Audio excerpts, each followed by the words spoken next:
One. Kia ora, good morning and welcome to A Yarn Live. I'm your host, Ryan the Lion, and our special guest today is Ernie Newman. And the subject is what's on everybody's lips, the price of food and what's happening in the food market. We've just had the Commerce Commission release their paper, and we're going to hear all about this in depth today from Ernie Newman, who's got a background in this situation from the telco industry. So there'll be a lot of comparisons that we can draw on, a lot of experience that we can draw on. But first of all, Ernie, if we could ask you kindly, and thank you for being with us this morning, if we could ask you kindly to introduce yourself, AFTY Styles. So that's about your background and also about you as a person, if you could let us know. Good morning. Thanks, Ryan. Good morning, and thanks for having me on here. Yeah, well, I'm a semi-retired consultant. I live in the Waikato in Cambridge, and my involvement in this thing stems back, as you said, to my days in the telecommunications industry from 1999 till about 2010. And in those days, there was only, beginning of that time, there was only one story in telecommunications, and that was the total monopoly of Telecom New Zealand, other than a company called Bell South, which was just making a very timid entry into the mobile market. And Telecom, of course, was the residue of the old state-owned post office. And it was by every possible measure making super profits. We had some of the most expensive telecommunications services in the OECD. The only one that came anywhere near us was Mexico, where the phone company was owned by the Prime Minister at the time. So we were 23rd out of 23. And so there was a huge job to be done to, in effect, cut telecom down to size, break it up, get some competition into the market. And we had a wonderful run at that over a very long period with some very tough battles. And we are now one of the most competitive in the OECD with lots of choice. So about a year or two ago, when the grocery industry was starting to hot up and people were starting to get concerned about competition issues here, I was contacted by the Food and Grocery Council, because way back 40 years ago, believe it or not, I actually was executive director of the Grocery Manufacturers Association, which was the predecessor of that group. So I kind of, as somebody put it, had a view from both mountaintops. I had been close to the politics of the grocery industry 40 years ago, and then a very parallel situation with telecommunications 30 years later. So I did a little bit of consulting for the Food and Grocery Council, and from there on in have carried on kind of being a sort of an impact player in the debate, if you like, and taking a view on things. I've put submissions into the Commerce Commission, and here I am, still sort of doing a bit of consulting and taking a keen interest in that particular project. Wow. So people talk about life going in cycles. We've all probably got stories of fashion going in cycles. I'm not sure when the big shoulder pads of the 80s will come back. But so you started in the food industry, then went to telco and was part of that, the regulation. And obviously, going from 23rd or last to first or second, that's a massive difference. And I think, I'll tell a quick little story. I came home from my OE and went back to mum and dad's and took over their only mobile phone because they weren't really users. But I come from London where everyone lived on their mobile phone in 2000, 2002, like we do today. And they had 5 carriers. We only had 2 then. So I took the phone, and then the next month the bill come in for $1,300, and Dad did his nana to put it in the best term. What the hell is $1,300 on the? Yeah. What have you been bloody doing? It's like, I've just been using it like I would. Like, what does it cost to use a cell phone in New Zealand? So Mum said, that's all right. We'll get Dad his one, you your one, and I'll have one, and then we've all got our own one and responsible. So Dad had his for the first month during rugby season, and he got his Highlanders faceplate and put it on his Nokia 910, and he went down to the rugby game, and he saw his mate on the other side of the field, so he called his mate. And he went to 3 games that weekend and 3 games every weekend and walked around talking to his mates on his cell phone while he was watching the game and talking about the players. And guess what his bill was? Yeah. He clocked over 2,000. So the joke was on him. But that just gives people an idea. Can anyone remember having a $2,000 phone bill? Oh, this would have been pre-regulation, right? You know, I've never whereas had one now personally. Yeah. In my time in TUANZ, I heard many, many horror stories, particularly about what they call international roaming charges. And, there were numerous, regular examples of people who'd come back from an overseas trip, having used their phone overseas, and had a roaming bill that was substantially more than their airfares. The highest one I ever encountered or heard of personally was about 49 grand New Zealand for someone who went overseas for a month and watched video clips a lot of the time. My Australian counterpart had one that was closer to 80,000, and it was a total rip-off. And that was just one of many issues that you had in those very, very uncompetitive days of telecommunications.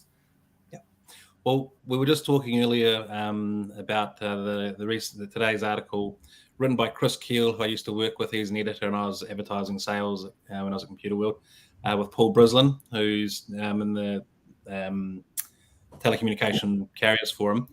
Yep.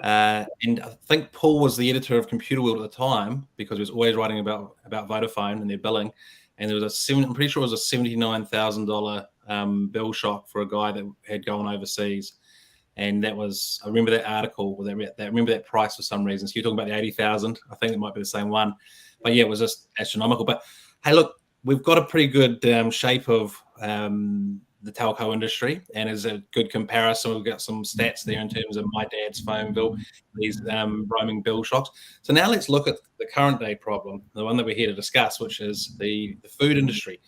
Can you give us an overview? Can you shape it up and please take into account some people will have read a lot about this situation. Some people might have just seen some snippets of the news. Can you give us a bit of a ground up appreciation for what's happening in the food industry right now? Yep. Of course, support. Right. Well, this all started, I guess, 2 or 3 years ago, when most of the impetus, interestingly, came from the suppliers, the hundreds of companies who supply the stuff that we buy at the supermarket through the Food and Grocery Council. And they were increasingly concerned at the imbalance of power between them as suppliers of everything from baked beans through to, kitchen spray and wipe and produce and whatever. And the imbalance of power between them and the supermarkets when they were selling their goods to them. It wasn't commonly recognised by consumers in those days that we actually only have 2 supermarket chains, Woolworths Australia and Foodstuffs. So all the different banner groups that we see are actually accountable to 2 different people. So Woolworths has Fresh Choice, Fresh Choice and Countdown. Foodstuffs has New World, Pack and Save, Super Value, and a few other minor brands. But at the end of the day, there are just 2 people making the big calls on this sort of thing. So, if you are a small supplier and you upset one of those people, that's half your business gone overnight. If you upset them both, then you're dead in the water. And the same applies at the consumer end, because those same 2 people are deciding what those products will sell for. And there's not necessarily a very close relationship between what they're bought for from the supplier and what they're sold for off the shelf. So the suppliers were actually the ones who started the momentum towards this, and it gathered ahead of steam. And over a period of time, consumers have come to realise that this is not the competitive industry that it appears on the surface. It's actually an ugly duopoly. And that's, of course, been exacerbated in recent times by COVID and the rash of price increases, which is not necessarily all related to that, but it's part of the same thing. So anyway, the Commerce Commission got on the case, and at the behest of the government, ran an inquiry, a market study as they call it, into supermarkets, and over a period of 18 months, 2 years, came out with a final report and set of recommendations to the government as to the action to take. But one thing that has been a really important outcome of all that has been that the facade of competition has been taken away. And I think people now realise that this is not a healthy market. It's a duopoly. And all the market theory is that the magic number where you get competition, Ryan, is 3. And we saw that in telecommunications in the mobile phone market.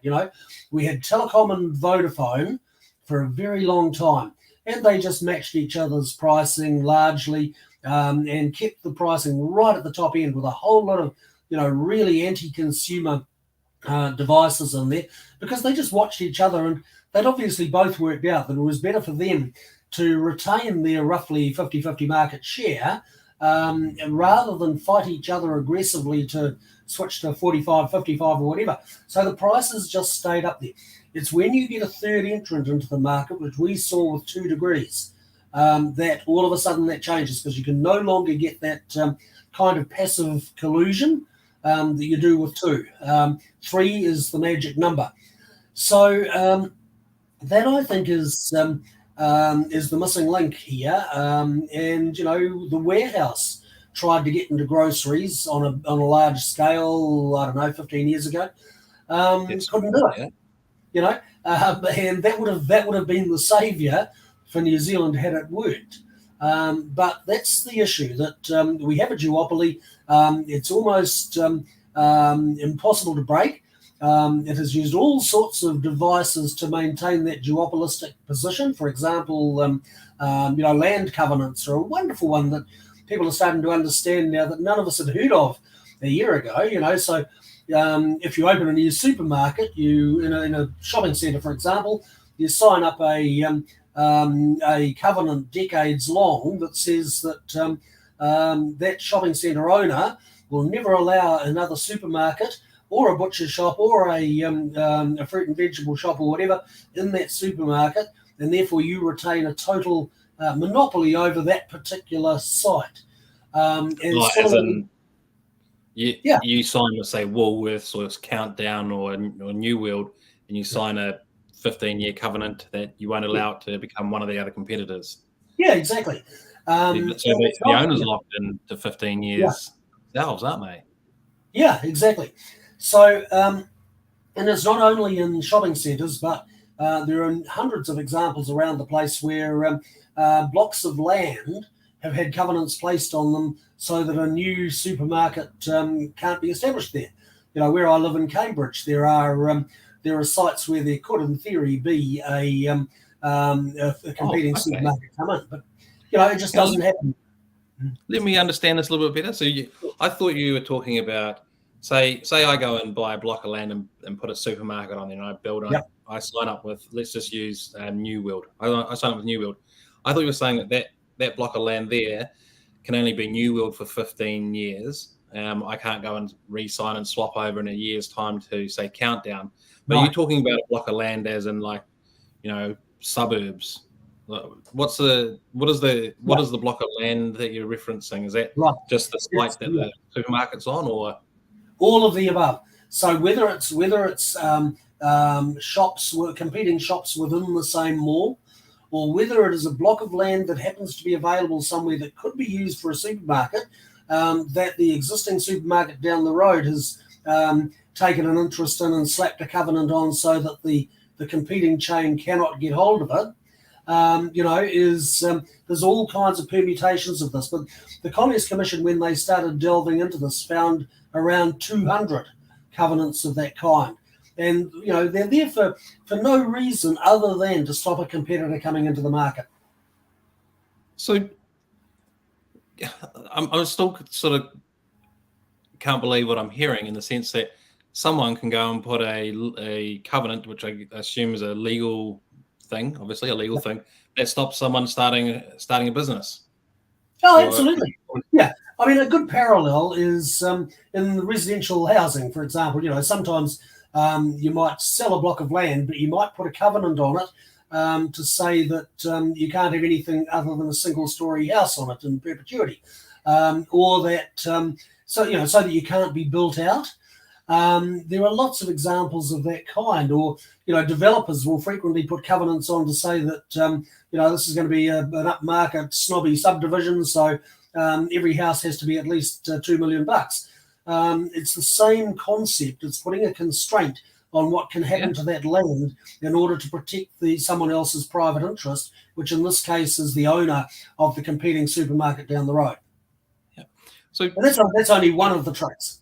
yeah. So just quickly, if I have a big block of land and I subdivide it and I want to make 20 houses, all of equal sort of on it, and make I can kind of understand that. But for someone to walk along and go, let's just put a covenant on that piece of land so that no one else can build a competitive business near us, and let's block out all the land. I mean, that's I'll use the term I think is correct as anti-competitive behaviour, and it's allowed. Like, it's mind blowing to think that this is possible. I might have the wrong end of the stick, but it does seem like people have got the freedom to go, I'll just stop in on having a shop within me.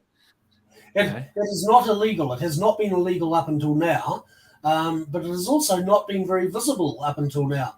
And what the Commerce Commission has done is unearthed the scale of the problem and drawn attention to the anti-competitive outcome that has to the detriment of consumers.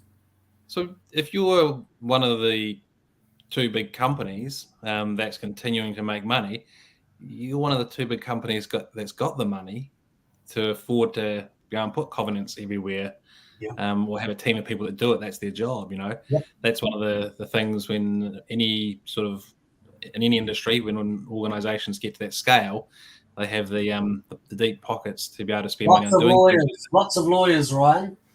Okay, yeah. Yeah. So what is what do you think is the Commerce Commission? What do you think of the Commerce Commission's report? I think there was a lot of expectation or chatter that there was going to be some sort of split. Matthew Tukaki was talking about the iwi buyout of, should be some sort of iwi buyout of part of one of the chains, some breakup, etc. What were you expecting, and what happened? Well, I was more disappointed than the other, but not completely. I think the Commission, in a way, set itself up because in its draft report last year, it flagged the idea of an enforced breakup, legally forcing each of the incumbent operators to sell off a few hundred of their stores to a new entrant. And so, because they put that as a possibility in their draft report, it did create expectations which they haven't followed through on. Now, what they have done is they have said that there will be a regulator, a supermarkets commissioner in the Commerce Commission, a bit like the Telecommunications Commissioner, which we've had now for 20 odd years, who will keep a very close eye on the industry and monitor it in all sorts of ways to make sure that consumers' interests are being protected. There will be a code of practice in terms of what is fair practice, what is not. There will be some advertising standards around the way in which they advertise their prices, all the different loyalty schemes and specials upon specials and, permanent fixed prices and low prices and whatever. So there'll be some constraint on that. Altogether, that I'd give them probably a 7 or 8 out of 10 from the suppliers' point of view, because I think the life of the grocery suppliers will be eased by what the Commission is doing.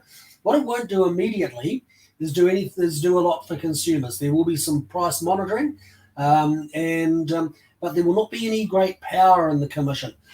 So I guess the biggest hope that the consumers have got is twofold.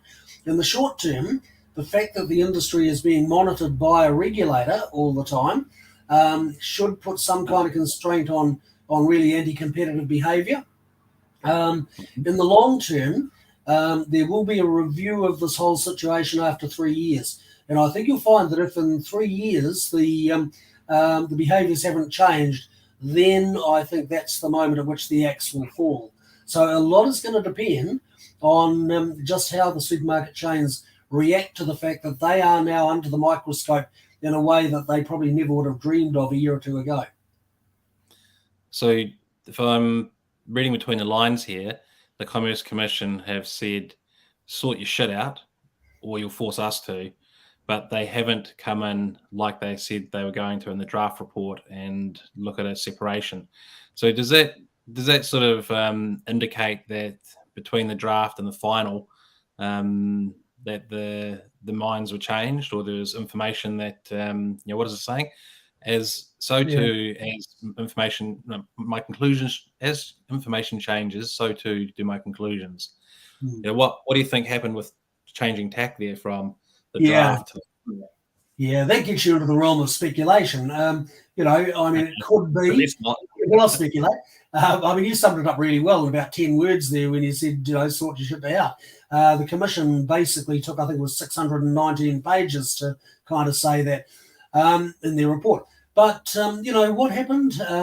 Well, maybe the politicians were behind the scenes and saying, look, this is going to be a hell of a legal battle if we go in here to break these two companies up. One of them's an Australian-owned substantial grocery industry participant. That's Woolworths Australia, who've got the Countdown and Fresh Choice brands.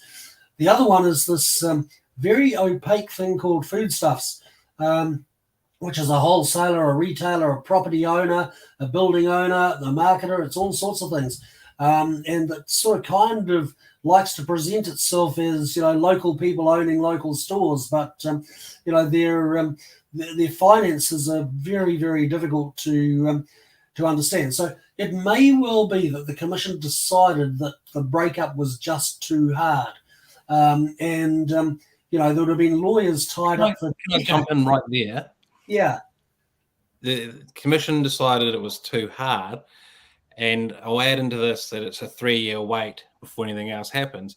3 years is a long time for people not to be able to afford food.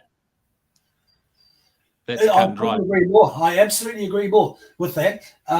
Let's be fair, though, and recognise that not all of the problem of people not being able to afford food is because we have a supermarket duopoly. A little bit of it is COVID. A lot of it is about social inequality. It's a lot bigger than just the supermarket duopoly. So we need to keep that in perspective. But the thing is, though, that they've effectively put the supermarkets on a good behaviour bond. They are going to be so much aware that they can't move without that commissioner watching their every step. And so I think you might find some more consumer-friendly behaviour. I think we will see it, particularly as in their marketing. All the specialing and so forth has become so confusing that, Ryan, you and I can probably stand there in the supermarket aisle and work out which of two products is the better value per 250 grams. But for a lot of people, that's really hard. And when you get products that vary in price from week to week. For example, I like to keep a pack of fresh up fruit juice in the fridge, and when I wake up in the middle of the night, I come out and take a slurp at it because I tend to have a dry throat, So I'm very conscious of the price of that particular item. Now, probably 80% of the time at one supermarket or other, I can get that for about $1.40 or $1.50 a box. When it's not on special, it's nudging $3. Now, because I have price awareness on that particular product, I'm choosy about it. But the other 999 products that I'm routinely buying, there's no way I can keep those in my head, So for somebody who's, let's say, a low-income family and perhaps doesn't have a lot of arithmetic ability to do sums in their head as they're, wandering through among the dishwash detergents, it's really, really hard. You tend to assume that because you bought that packet of juice the last 3 times at $1.49, that you can afford it. And then you suddenly find next time you go in, it's doubled in price. So people get ripped off. The special price effectively becomes the norm. And on the odd occasion that you buy it at full price, you're being ripped off big time. So there's lots of examples like that in the way in which they're marketing, which are very, very confusing and advantageous. I really pity the people who have low arithmetic literacy and low budgets. So I can't do sums in my head. I have to use a calculator, and I'm very fortunate in the sense my wife might sound a little bit stereotypical, but my wife does the shopping. and she has worked out a whole lot of things. But one simple thing was very early on with the lockdown, with the release of new shopping dates for online shopping. It was at 12 o'clock at night. So she would sit there with her order, just like you're buying concert tickets, and go to get it. But because she's had major surgery, she had brain surgery, she was able to get on, and that's partly why she does the shopping, because she doesn't work, can't, but she does her shopping and does our cooking and all the rest of it, and really enjoys this, doing that sort of stuff. So she worked it out. But I said to her one time, "Where are the blueberries? Why haven't you got any blueberries?" And she said, "Well, they're $12.99 a punnet at the moment." I was like, "What? Did you say 12? It was $2.99. I thought $2.99. We when we got up to $2.99, I thought that was expensive. Are you sure you don't have a brain, from your brain surgery, you didn't misread that?" And she's like, "No." And it was at one point $12.99. Now I've got no idea whether it was seasonal or whatever might have affected it, or the whole crop got wiped out because of some storm, or if it just was really, really high pricing. But it may, stop me in my tracks. And this is to your point, like then you start going, "Oh, what is actually normal pricing?" Yeah. What is? But as you go through the super, if you're shopping back in the old days when I'd go through and do the shopping, and you take stuff off the shelf and put it in, because you go, need the bread, need the milk, have the bacon, the eggs, the cereal. You don't necessarily. Oh, you sort of would, but not 100%. There'd be certain items that you look at the price and go, "I'll get that bacon because it's a bit cheaper." But most of the stuff, you got the same stuff every time. You don't really look at the price because it was kind of, it just rolled on each time, Yeah. So the price fluctuations. In telecommunications, when Teresa Gatting was the boss of Telecom, she once made a comment that I'm sure she lived to regret in front of a conference, and said something to the effect of, "Let's face it, in telecommunications, we use confusion as a marketing tool." And that's exactly what's happening in grocery, except they've mastered it far better than the telecommunications people ever did. And there was a very interesting moment. The Commerce Commission ran many hours of online video conferences, a bit like this, on when it was doing its report. And there was a guy from an organisation that represented the very low-paid, real struggling families. He was talking about this and how really impossible it is for his constituents to work out when they're in the aisle what to buy and what's good value and what's not. The next person to speak was a guy from Countdown, who said, "Oh, that's not the feedback we get." He said, "Our feedback tells us that our customers are surprised, excited, and delighted when they find a product on special." Now, if that's not an example of two people talking past each other, I don't know what is. But, you come back to the fact that the products that these guys are selling are necessities of human life. When the telecommunication industry was screwed up, you and I were robbed in the price of our telecommunications. We can always use them in the supermarket industry. When things go wrong like this, kids starve, and so we can't let this go on in the way it is. Well, look at Dave Vitale and BBM as an example. And I know they're not the only one, but you talk about visibility. He is very visible, and got to add in, and this is part of the question. Part of the question is that Foodstuffs and Chris Quinn are very supportive and supply them with a lot of food for their food bank, and probably others. So this is when you get into that.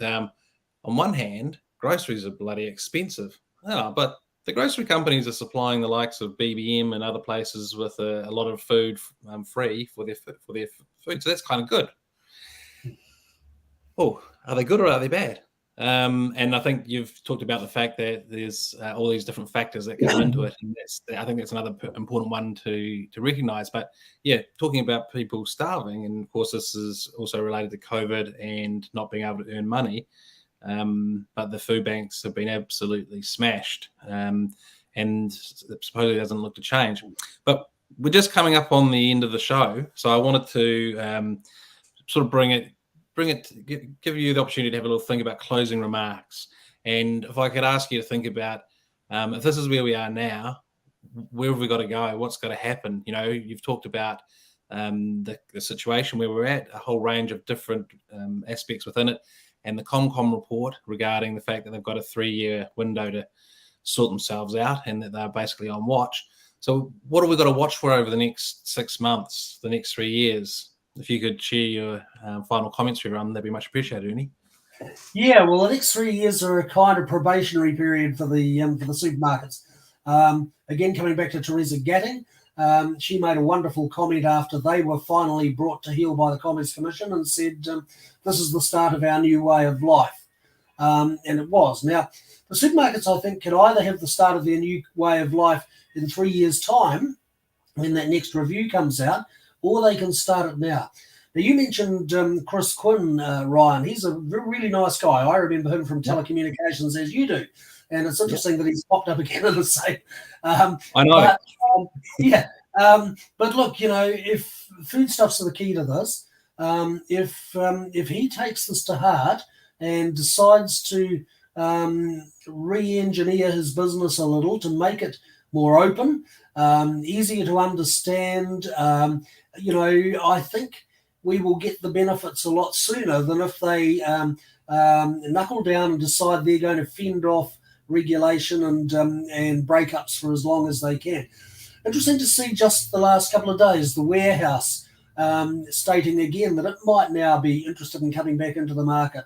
If they did that now, it'd be a really interesting test, because last time they tried, Woolworths and Foodstuffs both went and bought substantial parcels of shares in the warehouse as a means to I guess frustrate that. Yeah, that was, I don't know, 15 years ago. Yeah, I remember it coming and going, but I didn't know why. But that almost sounds like and same as covenants and other things where it's anti-competitive. Part of the bag of dirty tricks. Yep. So, the supermarkets can either take the medicine now and do it the easy way and become a lot more community focused in what they do, or they can dig in, exploit the next 3 years and then face the music big time in 3 years' time, because I'm sure that the next time around, it won't be a set of soft options like they've had this time. Yeah. So, hey, just last question on all of this. What is the reported profit of the supermarket industry? Look, is that a public number? Yeah. You need to look through the Commerce Commission report for all that. There are lots of figures out there. I'm still not convinced that it's been definitively identified. The Commission has said it is significantly higher than it would expect by international standards. But, it's not just profit. It's, they can bury profit in all sorts of different ways. And they can overpay people and so on and so forth. So the profit in itself is not necessarily the test. The big issue is whether consumers are being served by competition, because free markets depend on competition, and competition clearly in this industry is not working. There's a great way to leave this conversation. I think that's beautifully summed up in terms of a tax-free market to drive competition. And at the moment, we don't have competition. And it's seen in the pockets of the consumers. And that's the real place that we need to be measuring, because every other measure can be creatively accounted for to make to look or be this or be that. But the ultimate is, how much food are people getting for their dollar, and are they comfortably living on a comfortable spend? So, Ernie, thank you so much for your time. I think this is the beginning of a series. We've got a few more people that we are talking to. Hopefully, we're going to get a date and get Tex Edwards on as well. So we'll like you to keep tuned in, and potentially with David Talley, and the invite's been sent out to Chris as well. So hopefully we get everybody on and get the story from all different perspectives and angles, because as you say, there's lots of different parts to it. And the more information we have about this, the more awareness, you talked about visibility, the more that people can understand and start to really keep an eye on it. Because ultimately, if the consumers, whether they're walking down the aisle and not aware of what they're spending, or at a bigger picture, aware that the prices appear to be quite high across the board, and there's a or did you say there's a facade of competition with 7 or 8 brands, but behind it there's only 2 suppliers, then we need to really keep on top of this and make sure that we're getting a good bang for our buck, or a good tummy full of food for our dollar. So once again, thank you very much for your time and your input. And yeah, have a wonderful day. Thanks very much. Cheers, Ryan. Alrighty.